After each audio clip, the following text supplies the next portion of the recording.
अच्छे होंगे, स्वस्थ होंगे और आपकी पढ़ाई अच्छे तरीके से होती होगी। आज हम कुछ क्वेश्चन लेके आए हैं क्लास 10th का एपी क्वेश्चन है। ये क्वेश्चन ऐसे हैं जो इसमें से कुछ क्वेश्चन ऐसे हैं जो आपके एनसीईआरटी बुक से हटके हैं। क्वेश्चन ऐसे हैं जो एग्जाम में काफी बच्चे इस क्वेश्चन को छोड़ के चले आते हैं। क्वेश्चन बहुत ही आसान है, छोड़ के इसलिए आ जाते हैं क्योंकि ये जो है आपके बुक से बाहर है क्वेश्चन है। इस तरह के क्वेश्चन एग्जाम में काफी पूछे जाते हैं। चलिए क्वेश्चन देखते हैं हम लोग। एपी का है, बहुत इंपोर्टेंट क्वेश्चन। चलिए क्वेश्चन क्या कहता है, यदि 2/3, a, 2 किसी समांतर श्रेणी के 3 क्रमागत पद है तो a का मान क्या होगा। कहने का मतलब क्वेश्चन ये हुआ कि ये तीनों पद है जो कि एपी का है। अगर ये तीनों एपी में है तो a का मान क्या होगा, ये हमें बताना है। हमें पता है कि ये हमारा a1 होता है, ये हमारा a2 होता है और ये हमारा a3 होता है। अगर यह एपी में है तो इसके बीच का अंतर समान होगा, है ना। यानी कि a2 माइनस a1 बराबर होगा a3 माइनस a2 के। चलिए शुरू करते हैं। ये एपी में है, ये क्वेश्चन ऑब्जेक्टिव है, तो ज्यादा इसको लंबा नहीं खींचेंगे। देखिए हम लोग, ये एपी में है तो a2 माइनस a1 ये बराबर हो जाएगा a3 माइनस a2। यहाँ पे a2 कितना हमारा है, a है, तो a माइनस 2/3 बराबर a3 हमारा है 2 माइनस a2 हमारा है a। चलिए अब क्या करेंगे, माइनस a को इधर लाएंगे तो माइनस इधर प्लस हो जाएगा और ये माइनस 2/3 को इधर ले जाएंगे तो हो जाएगा प्लस। तो यानी a प्लस a बराबर 2 प्लस 2/3, यानी a तो 2a प्लस 2a बराबर, यहां से एलसीएम लेंगे, एलसीएम इसका लेंगे तो एलसीएम लगेगा हमारा 3, 1 3 2 6 प्लस 3 2। तो यानी कि हमारा हो गया 2a बराबर 6 2 8/3, यहां से काटेंगे तो गया 4, यानी कि हमारा a का मान आ गया 4/3 और ये हमारा आंसर है। काफी बच्चे ऐसे होते हैं कि इस तरह क्वेश्चन एग्जाम में छोड़ के चलाते हैं कि ये तो बहुत भारी क्वेश्चन, लेकिन ये बनाओगे बहुत ही आसान क्वेश्चन है। चलिए क्वेश्चन 2 देखते हैं हम लोग। ऑब्जेक्टिव का ही है। यहाँ क्या दिया गया है कि समांतर श्रेणी 10 7 4 ... का 30वां पद क्या होगा। एक एपी हमें दिया गया है, 3 पद एपी का दिया गया है, उसका हमें 30वां पद निकालना है। 30वां पद बोले तो 30वां पद का मतलब यह हुआ कि हमें a30 हमें निकालना है और a30 का मतलब होता है a प्लस 29d।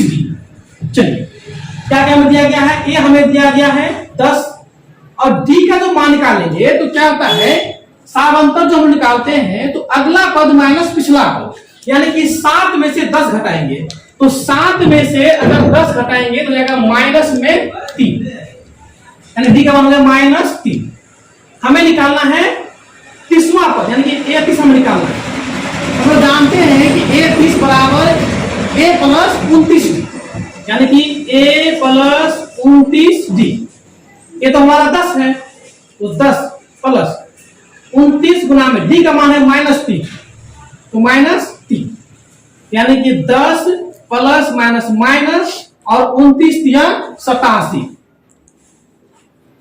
यानी कि हमारा a30 जो आ गया वो 10 में से -87 यानी कि -77 और ये हमारा आंसर है। ज्यादा कुछ नहीं लिख रहे हैं क्योंकि ये क्वेश्चन ऑब्जेक्टिव है, हमें सिर्फ आंसर लाना है। चलिए अगला क्वेश्चन है 3रा नंबर। एपी का ये क्या कहता है क्वेश्चन कि एपी 9 12 15 18 का nवां पद क्या होगा। ये बहुत ही इंपॉर्टेंट क्वेश्चन है, इसको आप लोग डिवाइड कर लीजिए। इसमें nवां पद देख करके बच्चे घबरा जाते हैं कि nवां पद मतलब ये कौन सा पद हमें निकालना है। बहुत ही सिंपल क्वेश्चन है। क्या समय दिया गया है, तो a हमें दिया गया है 9 और d निकालेंगे तो अगला पद माइनस पिछला पद, यानी कि 12 में से 9 गया तो हमारा हो गया 3।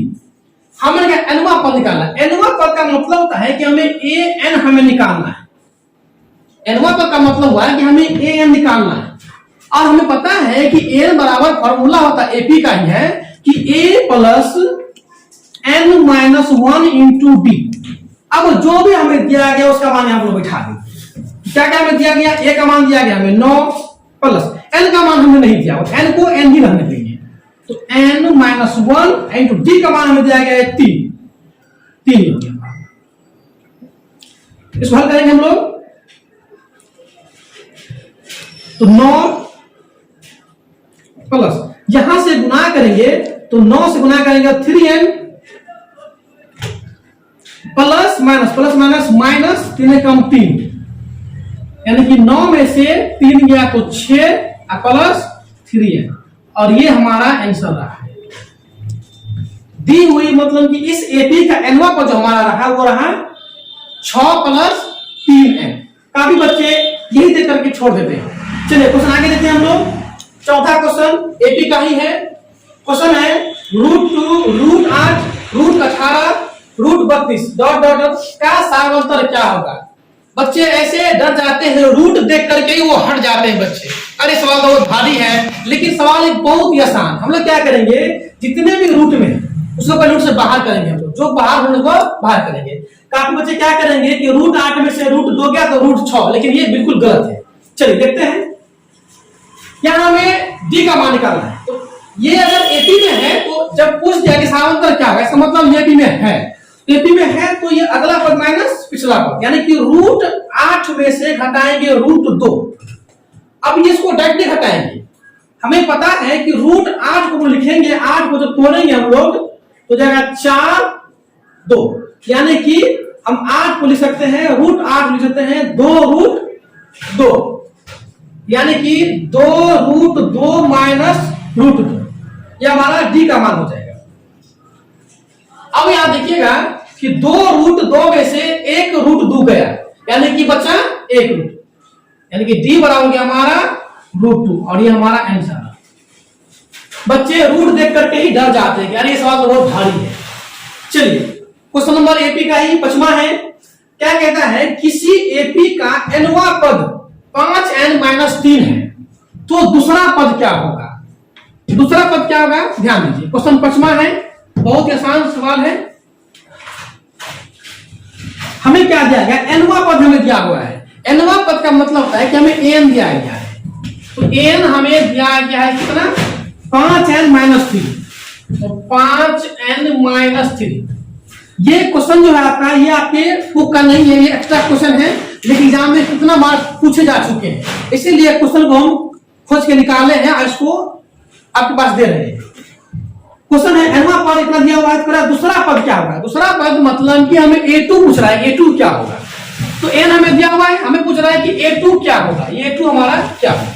तो a2 का मतलब ये होगा, देखिए बच्चों, जिस प्रकार यहाँ पे n का मान दिया गया है तो ये a2 का है, यानी कि n का मान हमें 2 दिया गया है, तो जहां जहां n है वहां 2 बैठाएंगे, हमारा a2 का मान निकल के आ जाएगा। चलिए, तो 5n है तो 5 गुना में n की जगह 2 बैठाएंगे तो 2 -3, तो 5 दूनी 10 -3 बराबर हो गया 7। यहां लिख लेंगे हम लोग कि n बराबर हम लोग 2 बैठाए हैं, और यही हमारा जो आंसर रहा वो इसका दूसरा पद हुआ।